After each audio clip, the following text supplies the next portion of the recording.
ആ പത്രപ്രസ്താവനയിൽ അവരവരുടെ കുടുംബത്തിനും കുട്ടികൾക്കും ബന്ധുക്കൾക്കും ഒക്കെ ബുദ്ധിമുട്ടുണ്ടാക്കി ഈ വിഷയം എന്ന് പറഞ്ഞിരുന്നു. അപ്പൊ ഞാൻ അവരോട് ചോദിച്ചു, നിങ്ങൾക്കും നിങ്ങളുടെ ബന്ധുക്കൾക്കും നിങ്ങളുടെ കുടുംബത്തിനും ഒക്കെ ഇതുപോലെ ബുദ്ധിമുട്ടുണ്ടായെങ്കിൽ കേരളത്തിൽ ഒരു മുഖ്യമന്ത്രി ഉണ്ടായിരുന്നല്ലോ, ഉമ്മൻചാണ്ടി. ആ ഉമ്മൻചാണ്ടി ഒരു തെളിവുമില്ലാതെയല്ലേ ഉമ്മൻചാണ്ടിയെ കൊല്ലാക്കൊല ചെയ്തത്? ഉമ്മൻചാണ്ടിക്ക് ക്യാൻസർ കൂടി മരിച്ചത് തന്നെ ഈ കൊല്ലാക്കൊല ചെയ്ത ഈ കള്ളത്തരം കൊണ്ടല്ലേ? അപ്പൊ ഉമ്മൻചാണ്ടിയെ കൊല്ലാക്കൊല ചെയ്ത പാർട്ടിയിലല്ലേ നിങ്ങൾ നിൽക്കുന്നത് എന്നും പറഞ്ഞ് ഞാൻ ചോദിച്ചു.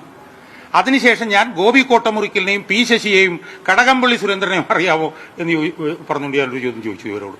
അതെല്ലാം ആ സ്റ്റേറ്റ്മെന്റിനുള്ള മറുപടിയാണ്, അല്ലാതെ ഇവരുമായിട്ട് അതിന് യാതൊരു ബന്ധങ്ങളുമില്ല.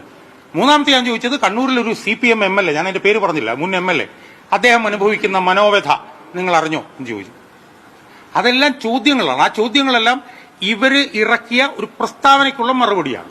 ഇന്നിപ്പം കോടതി എന്താണ് അതിനകത്ത് പറഞ്ഞത്? കോടതി പറഞ്ഞത് സെക്ഷലി എക്സ്പ്ലിസിറ്റ് ആയിട്ട് ഞാൻ പറഞ്ഞതായിട്ട് ഒരു വാക്കെങ്കിലും നിങ്ങൾ കാണിക്ക് എന്നാണ് സർക്കാരിനോട് ചോദിച്ചത്. കാരണം ഞാൻ പറഞ്ഞതിനകത്ത് ഒരു വാചകം പോലും സെക്ഷലി എക്സ്പ്ലിസിറ്റ് കണ്ടന്റ് ഇല്ല. പിന്നെ അത് ട്രാൻസ്മിറ്റ് ചെയ്തു എന്ന് പറഞ്ഞിട്ട് എങ്ങനെ എനിക്കെതിരെ സെക്ഷൻ 67A ഇടും? അത് കോടതി ചോദിച്ചു.